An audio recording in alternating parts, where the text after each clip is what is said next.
I want to start this video by saying, Ange Postecoglou, I'm sorry.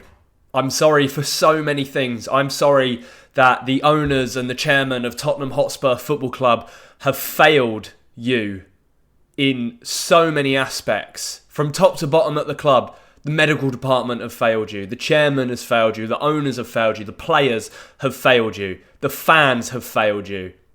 This is probably one of the worst times I've experienced as a Tottenham fan for so many different reasons. And before I get into talking about the team and the manager and everything that's going on at the club, I just want to say some of the people in this fan base are utterly rotten and disgusting people. Some of the stuff I read online about what they're saying about Ange Postecoglou is disgraceful. Calling him a fat Aussie C-word. Calling him all sorts of stuff. You are embarrassing and you are a stain on Tottenham Hotspur Football Club. I'm angry and perhaps I'll regret these words in the morning, but I don't care. This is me, pure me, unedited. No cuts, no editing, no videos or images in the background and over the top of me while I speak. This is me just talking to you guys about Tottenham right now and what an utter mess it is. Once again, Daniel Levy sitting in those stands, watching everything that's unfolding on the pitch, watching the calamitous performances week after week after week. Conversations have to be had about some of these players. I'm not going to completely say that Ange Postecoglou is blameless because he's not. There are so many issues in how he sets up as well, and I will get onto that. But I want to start with the players because time and time again we go through the manager and we go round and round and round in the same circle. The cycle will continue. I cannot see Ange Postecoglou surviving that Aston Villa loss. So we will sack the manager. What comes next? Ryan Mason in charge until the end of the season because one, nobody's going to want to pick up the Tottenham role until the end of the season now anyway because of the position that we are in. And two, there's not a half-decent manager out there at the moment that wants to come and manage Tottenham. I see a clip of Spurs fans in the away end at Villa Park saying, Mauricio Pochettino, he's magic, you know. Like, come on. Get a hold of yourselves. The bloke is tied down to a contract with the USA to host and lead them into the biggest World Cup in their history in 2026. That's still over a year away. Like, get a hold of yourselves. Do you not remember that it all crashed and burned with Poch as well? Just like it did with Conte. Just like it did with Mourinho. It's just ridiculous. Some of these players are hanging Ange out to dry. Heung-min Son, our captain. I love the bloke so much. And he's one of my favourite all-time Tottenham Hotspur players. But for the last few weeks, or arguably the last few months, when we've needed him the most, he's been nowhere.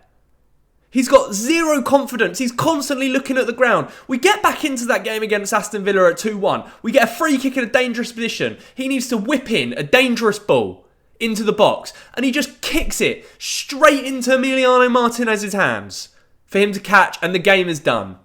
So many players hiding in this team. It is ridiculous. The senior players, the leaders. And we've got no options off the bench. What did we have? We had Basuma and Sarr today, and that was it. And it's emotional, and everybody's driven by emotions at the moment, and mainly anger. But when you go out of 2 cup competitions in the space of 3 days, what else are you supposed to be? I've spent the entire season, last 2 seasons backing Ange, because I'm sick and tired of going through the same process. And look, I will happily admit that if Ange does get sacked tonight, can we complain about it? Probably not, because there are issues on the pitch that are his fault. For example, taking Mikey Moore off at half-time, I think was the wrong decision. Accommodating Son when he's so clearly not at the level that we need at the moment. Stuff like that. The midfield setup. The first half performance against Villa was worse than any of the performance against Liverpool, and that is saying something. The press was non-existent. Players weren't putting in proper tackles. It just seems to me like we're now at that point again where the players are throwing Ange under the bus. Just like they have done with so many managers before. The bloke came in After Harry Kane left last season and he took us to 5th, yes, we started really well. Maybe that tempered expectations. Maybe it raised them too high. But he came in, he got us to 5th place in the league without our greatest ever goal scorer and one of the Premier League's best ever players. This season, we go through the summer transfer window. We signed a couple of exciting players. Okay, a little bit exciting. Brilliant for the future. But no established now players. And I'm just watching his press conference right now and he's going at the board, saying, I would love to help the players on the pitch. I would love for them to have a bit more help. Another direct shot at Daniel Levy. And you can be angry at the manager. You can call for him to be sacked. But you also need to direct your anger to the people that matter. Because while those roots are still dug into the club, in the form of our chairman and our owners, nothing is ever going to change.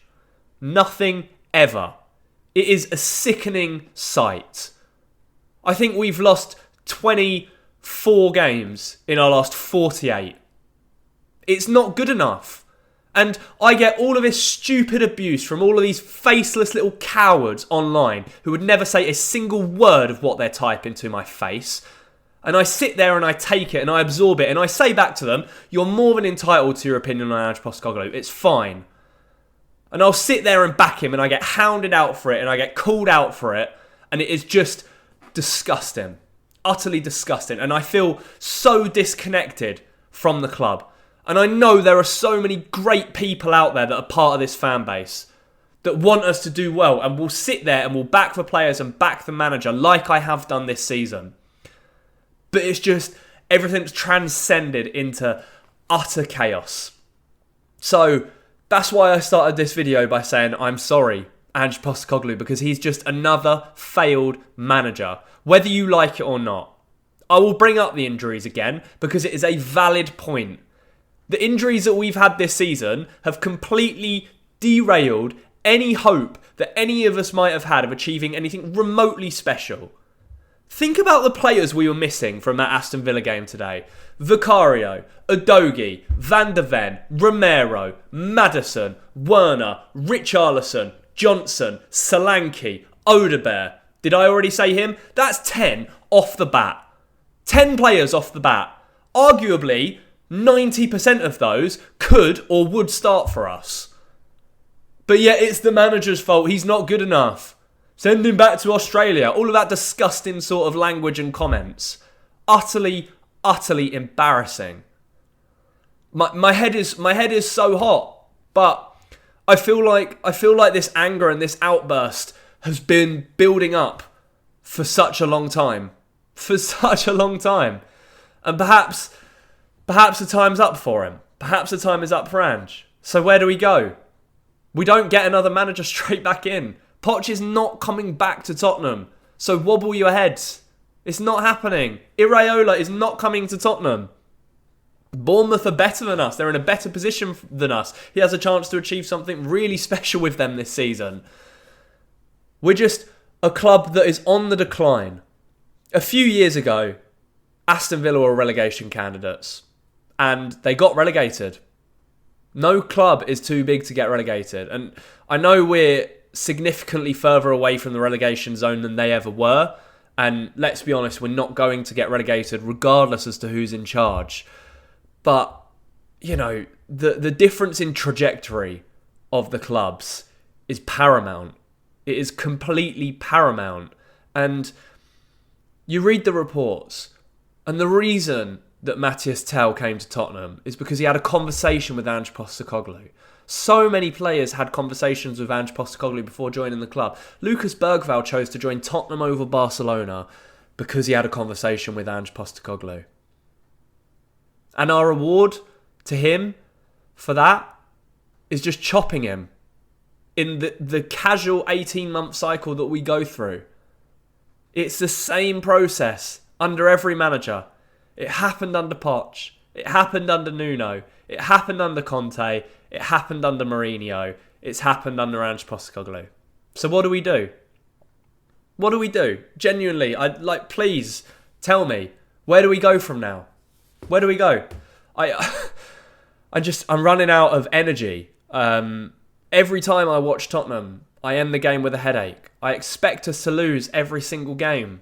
You know, we're playing Manchester United next, a team that are just as bad, if not worse than us, at home, and I don't feel confident. And Levy will sit there up on his throne, and he'll look out and he'll look over. We'll either have Ryan Mason in the dugout, or we'll have Ange still in there, and I just don't see the point anymore. I'm losing faith. I'm losing hope in the whole thing.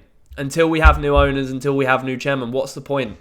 What's the point in investing my time and my energy into the content that I create and the hours that I spend talking about Tottenham, whether it be on the YouTube channel, on my Twitter account, on the Last Word on Spurs? I don't know. You know, we've had this injury crisis for nearly 3 months now. And Romero and Van de Ven were supposed to be back 2.5 weeks ago, and they're still not. Richarlison came back and he got injured again after 3 games. Just to me, it seems like the negligence should be pointed in other departments. Signing players that are injury prone. Our medical department, we sacked the whole lot and we've rehired a new head of medical, new medical staff, everything. So is Ange really the problem? I struggle to see why people can't get their head around at least giving him that opportunity when the players do come back. Because next week we're supposed to have 5 or 6 of them back. And people will argue, yeah, well, we were poor even when they were all back. Yeah, but we weren't ever going to win every single game under Ange anyway. And I know the results were poor at a point. And the losses against Ipswich and against Leicester and against Palace and against Everton were like, they're stains on the season for sure. They're massively low points. But people always forget about the good performances and the results that we have still had at the start of the season. You know, we thrashed Villa earlier in the season. We battered United. We embarrassed City in their own stadium. And I'm just tired. So I want to round off by saying, Ange, I'm sorry. I don't know what the future holds. Maybe I'm recording this preemptively and you don't get sacked. I'm still Ange in. I'll say it on the record. I don't care. A lot of you will disagree. Fine. Absolutely fine. But, you know, if you're going around hurling abuse at me, calling me an Ange sexual, like, grow up. Just grow up. You know, keyboard warriors at best. Absolute children. And the reality is you're not children, are you? You're grown adults doing that sort of stuff behind a screen. It's a sad, sad reality we live in. And Tottenham make it even worse. We all want the same thing, but we're more divided than ever. So we have to unite. Get behind the Change for Tottenham protest before the Manchester United game next week. Get involved. Share your thoughts, share your feelings in the comment section below. Thank you for those that have taken the time out to watch this. It's very raw from me, and I don't like putting raw videos up on the channel, but I feel like I've had to. And I'm sorry if a lot of you don't like it. I just needed to get it off my chest. And yeah, it's back to seeing what's going to happen over the next few weeks. The next week at least. At least we don't have a midweek game this week and we can just spend the entire week preparing for United. Hopefully getting a few players back and seeing if we can win a game. That's the step we're at the moment. Everything hinges on the Europa League in terms of a chance for silverware this season. Who knows? Maybe miracles can happen. Thank you so much for watching. Don't forget to like and subscribe. And I'll see you soon. Peace.